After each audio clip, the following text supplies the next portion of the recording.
உறவுகளுக்கு வணக்கம். நான் உங்கள் சுரேஷ்.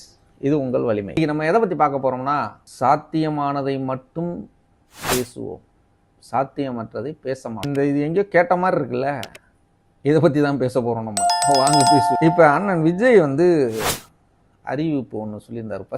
ஃபஸ்ட்டு மேடையா ரெண்டாவது மேடையான்னு தெரியல, மாநாடான்னு தெரியல, சொல்லியிருந்தார். அது சரியாக நினைவில்லை.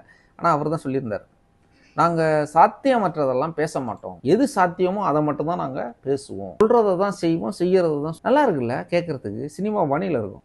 நான் கேட்டவுடனே எல்லாருக்கும் எப்பா நியாயமான அரசியல்ப்பா, பின்ன என்னப்பா நடக்காத விஷயத்தெல்லாம் பேசி என்னப்பா பண்ண, சும்மா வாயால் வண்டி ஓட்டினா நல்லா போயிருக்குமா, நம்மளால முடிஞ்சதை மட்டும்தான் சொல்லுவோம். இப்போ நான் ஒரு சாதாரண மனுஷன். இப்போ நான் ஒரு BMW கார் வாங்கணுமானா வாங்க முடியாது. சாத்தியம்னா சாத்தியம். BMW கார் வாங்குறது சாத்தியமா? சாத்தியம் இல்லையா? சாத்தியம் இல்லை. ஆனால் வாங்கணும். சாத்தியம் இல்லாததை BMW காரை நான் வாங்கினா அதுக்கு பேர் என்ன?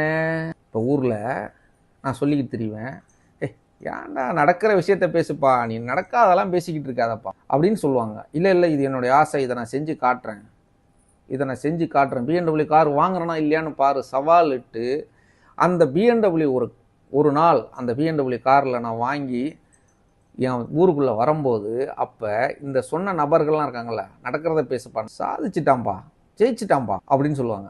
ஸோ சாத்தியமானதை மட்டும் செய்யறதுக்கு நீங்கள் எதுக்கு? சாத்தியமற்றதை நீங்கள் செய்ய மாட்டீங்க. ஓகே, இப்போ திமுக அரசு என்ன பண்ணிக்கிட்டு இருக்கு? சாத்தியமானதை மட்டும் செஞ்சுக்கிட்டு இருக்கு. மது ஒழிப்பு நடக்காதுப்பா, அது சாத்தியம் இல்லைங்க, அதை பற்றி பேச வேணாம். ஏன்னா இன்னைக்கு குடிநோயாளிகள் அதிகமாயிட்டாங்க. நீங்கள் மதுவை ஒழிச்சா இவங்களோட நிலை என்ன ஆகிறது? அதனால் அது சாத்தியம் இல்லை, அதை பற்றி பேசாதீங்க. ஸோ அது சாத்தியம் இல்லை, நீங்கள் தான் சாத்தியம் இல்லாததை செய்ய மாட்டீங்களே. மது ஒழிப்பு இல்லை. இப்போ எப்படின்னா, நிறையா வன்கொடுமைகள், பாலியல் சீண்டல்கள், இப்போ இளம் பெண்களுக்கான பாதுகாப்பு, இதெல்லாம் நாங்கள் செஞ்சுக்கிட்டு தான் இருக்கோம். ஆனால் முயற்சி பண்ணிக்கிட்டே இருக்கோம், தடுக்கிறதுக்கு என்னென்ன வழியெலாம் இருக்கும் அதெல்லாம் நாங்கள் செஞ்சுக்கிட்டு இருக்கோம். சாத்தியமாகுமா? சாத்தியமாகும். எப்போ? அதான் தெரியல. ஆனால் உங்களுக்கு தான் சாத்தியம் சாத்தியமாகிறத மட்டும் தானே செய்வீங்க. இதான் சாத்தியம் ஆகலையே, அப்போ இதுவும் நீங்கள் செய்ய மாட்டீங்க. ஏன்னா நீங்கள் சாதனை பண்ண மாட்டீங்க, சாத்தியமானதை மட்டும்தான் செய்வீங்க. அண்ணன் விஜய் அவர்களே, நல்லா யோசித்து பேசுங்க. எங்கள் மக்கள் எல்லாரும், நானும் உங்கள் ரசிகர் தான், உங்கள் ரசிகருங்கிறதுனால நீங்கள் சொல்கிறதெல்லாம் நான் சரின்னு சொல்ல மாட்டேன். சாத்தியம் இல்லாததை நீங்கள் செய்ய மாட்டீங்க, ஸோ சாதனையும் பண்ண மாட்டீங்க. சாத்தியமானதை மட்டும்தான் நீங்கள் செய்வீங்க, சாதனை பண்ண மாட்டேன்னு சொல்லியிருக்கீங்க. ஏன்னா சாத்தியமானதை மட்டும் செஞ்சால் சாதனை பண்ண முடியாது, சாத்தியம் இல்லாததை செய்தால் தான் சாதனையாக ஆகும். இந்த விஷயத்தை நல்லா புரிஞ்சுக்கிங்க. சாத்தியமானதை மட்டும்தான் நீங்கள் செய்வீங்க, சாத்தியம் இல்லாததை செய்தால்தான் சாதனையாகும். ஸோ சாதனை செய்ய உங்களுக்கு விருப்பம் இல்லை. அப்போ நீங்கள் எதற்கு தமிழ்நாட்டை ஆள வேண்டும் என்று சொல்கிறீர்கள்? சாதனை செய்ய மாட்டேன். உசேன் போல்ட் இருக்கார், அவர் ஓட்டப்பந்தயத்தில் எனக்கு சரியான நினைவில்லை, அவர் எத்தனை நிமிஷத்தில் கடந்தார்னு, எத்தனை செகண்டில் கடந்தார்னு. நான் ஒரு எடுத்துக்காட்டுக்காக சொல்கிறேன், ஒரு 23 செகண்டில் 100 மீட்டர் ஓட்டத்தை கடந்துட்டார் அப்படின்னா அதுதான் சாத்தியம். 23 நிமிஷத்தில் கடந்திருக்காருங்கிறது சாத்தியமான ஒன்று. இப்போ நான் கலந்துக்கிட்டேன், நானும் அதே 23 நிமிஷத்தில் ஓடினேன்னா இதான்ப்பா, அதுக்கு மேலே முடியாதுப்பா, இதான்ப்பா சாத்தியம், இதுக்கு மேலாம் சாத்தியம் இல்லைப்பா அப்படின்னு சொல்லிடுவாங்க. ஆனால் உசேன் போல்ட்டை நான் ஜெயிக்கணும் அப்படின்னு நான் போட்டியில் கலந்துக்கிட்டேன்னா அப்போ 23:1 போனால் தான் வெற்றி. சாத்தியம் இல்லாதது வெற்றி, சாதனை, இதெல்லாம் நீங்கள் செய்ய மாட்டீங்க. அப்படி தானே?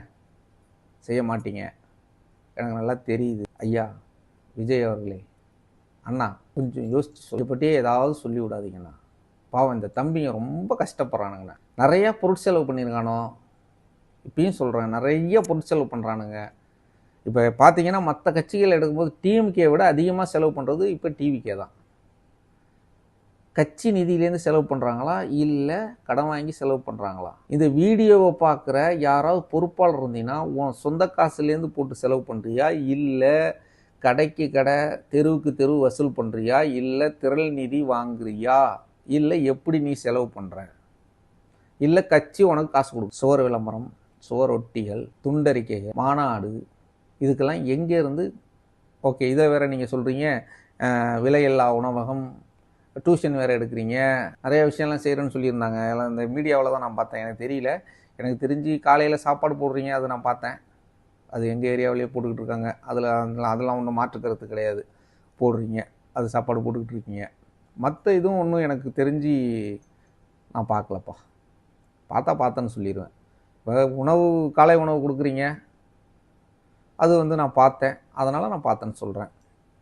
ஸோ இப்போ இதுக்கெல்லாம் காசு எங்கேருந்து? கட்சியிலேருந்து வருதா, இல்லை வேறு உங்கள் சொந்த பணமா, இல்லை உங்கள் நிர்வாகிக்குள்ளே வசூல் பண்ணி செய்யுங்க? இதுவரையிலும் யாருமே சொல்லலையே. ஸோ சாதனை பண்ணாததுக்கு எதுக்கு? சாதிச்சாதான் வெற்றி பெறணும். சாதனைங்கிறது கூட வெற்றி தான். நீங்கள் வெற்றி பெற போகிறது இல்லை. அப்படி தான் நீங்கள் சொல்கிறீங்க. சாத்தியமானது தானே. சாத்தியம் இல்லை, சாத்தியமானது தானே நீங்கள் செய்வேன்னு சொன்னீங்க. வெற்றி பெறுவதுங்கிறது சாதனை. இப்போ 70 ஆண்டு காலமாக ஒரு 2 திராவிட கட்சிகள் தான் ஆண்டிருக்கு. மாற்று கட்சிகள் எதுவும் வந்ததா? இங்கே அதுக்கான சாத்தியமே இல்லை. திராவிட கட்சிகளை கீழ்த்தள்ளி மேலோக்கி வர்றதுக்கான வேறு கட்சிகள், அரசியல் கட்சிகள் மேலே வர்றதுக்கான சாத்தியம் இல்லை. நீங்கள் தான் சாத்தியம் இல்லாததை செய்ய மாட்டீர்களே, எப்படி வெற்றி பெறுவீர்கள்? அண்ணே சொல்லுங்கண்ணே, எப்படி வெற்றி பெறுவீர்கள்? அப்போ அது சாதனையில் வந்துடும். நீங்கள் வெற்றி பெற்றீங்கன்னா சாதனையில் வந்துடும். சாதனை உங்களுக்கு தேவையில்லாத ஒன்று. எப்படி வெற்றி பெற்றவொடனே நீங்கள் ரிசைன் பண்ணிடுவீங்களா? யாராவது சொல்லுங்கள், தம்பியாவது சொல்லுங்கள், தம்பிகளாவது சொல்லுங்கள். சாத்தியமற்றதை செய்ய மாட்டேன்னு சொல்லிட்டாரான். 70 ஆண்டு காலங்களாக திராவிட கட்சிகள் ஆண்டிருக்கு தமிழ்நாட்டை. காங்கிரஸை வீழ்த்தின பிறகு ஆண்டிருக்கு. அதுக்கு பேர் சாதனை. இப்போ 70 ஆண்டுகளில் இதுவரையும் யாராலையும் வீழ்த்த முடியல. சாத்தியமே இல்லைன்னு சொல்கிற அளவுக்கு ஆயிடுச்சு. இப்போ நீங்கள் வீழ்த்துவோன்னு சொன்னால் சாத்தியமற்றதா சாத்தியமானதா? நீங்கள் தான் சாத்தியமற்றதை செய்ய மாட்டேன்னு சொன்னீங்களே. சாத்தியமில்லை, தோல்வியை ஒற்றுக்கொள்கிறீர்களா? தம்பிங்க யோசிக்கணும், அவ்வளோதான் நான் சொல்லுவேன். என்ன கேட்டால் சொல்லுவேன், நீங்கள் நல்லா பணியாற்றுங்க, நல்லா இது பண்ணுங்கள், மக்களுக்கு சேவை செய்கிறது தான் அரசியல் பழகுங்க. அரசியல் இல்லாமல் இங்கே ஒன்றுமே இல்லை. ஏன்னா இங்கே மனுஷ பிறப்புல இருந்து சாவு வரலையும் அரசியல் தான் நிர்ணயிக்கும். அதனால் நீங்கள் அரசியல் கற்றுக்கிறதுல எந்த பிரச்சனையும் இல்லை. தப்பான அரசியல் கற்றுக்காதீங்க, சரியான அரசியல் செய்யுங்க. இது நான் ஒரு அண்ணனாக சொல்கிறேன் தம்பிகளுக்கு.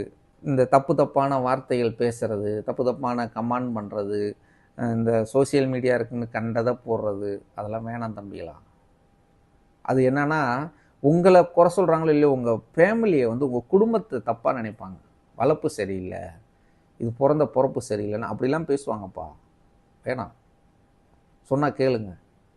இல்லை அண்ணனை நோக்கி கேள்வி கேளுங்க. அண்ணா இது எப்படின்னா சாத்தியம் இல்லாத நம்ம செய்ய மாட்டோம்னா திமுகவும் அதிமுகவும் வெல்றது சாத்தியம் இல்லாததுனே, எப்படின்னு வெல்றது அப்படின்னு ஒரு கேள்வி வரும். ஸோ அப்போ அதுவும் சிக்கல் தான்.